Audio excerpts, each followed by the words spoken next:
자, 두 번째 키워드는 IMF 태평가입니다.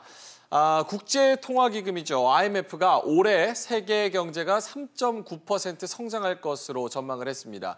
이번에 발표된 보고서에서 우리나라 경제 전망은 제외되기는 했지만 박사님, 소위 잘 나가는 국가 그리고 못 나가는 국가의 성장률 불균형이 더 심화될 것이다. 이런 우려도 나왔어요. 예, 여러 가지 시사점을 던져주고 있는데요. IMF의 세계 경제 전망 보고서 굉장히 중요합니다. 월드 이코노믹 아웃룩이라 해서 WEO라고 그럽니다.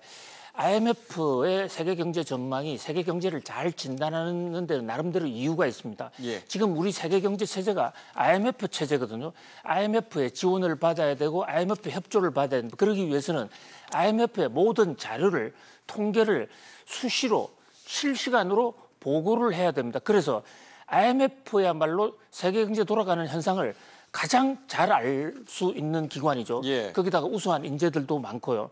저는 IMF 이번 보고서를 보면서 태평가를 부르고 있다 이렇게 느꼈습니다.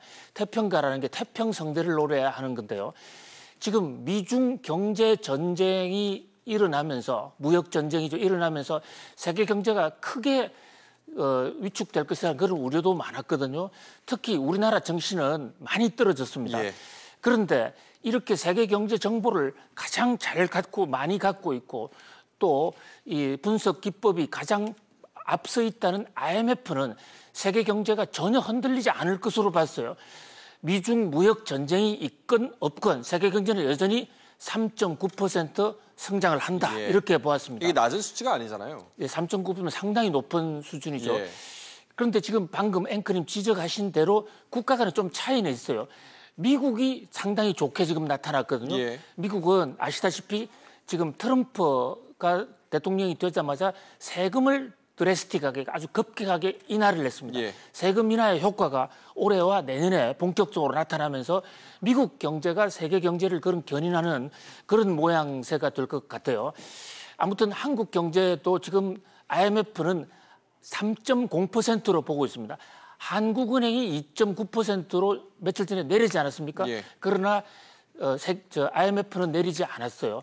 그만큼 세계 경제와 한국 경제를 좋게 보고 있다 이런데 물론 미중 무역 전쟁이 더 악화되면 세계 무역량, 교역량을 위축시킬 수는 있다라는 그런 경고를 내놓기는 했습니다. 그러나 전체적으로 세계 경제는 미중 무역 전쟁 정도 따위에 흔들릴 정도로 세계 경제가 그렇게 취약하지 않다. 세계 경제는 지금 호경기다.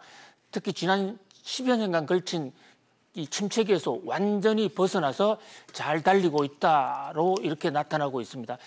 그동안 우리나라 국내에서 우리 국내 경제를 너무 좀 나쁘게 보고 예. 미중 무역 전쟁의 쇼크에 침소봉대한 그런 측면이 있지 않나. IMF의 경제 전망을 한번 유심히 들여다볼 필요가 있을 것 같습니다. 예, IMF 말대로 세계 경제의 호황이라서 3.9% 예상을 했는데 우리나라 입장에서는 무슨 소린가 태평가라는 그런 분석이 있습니다.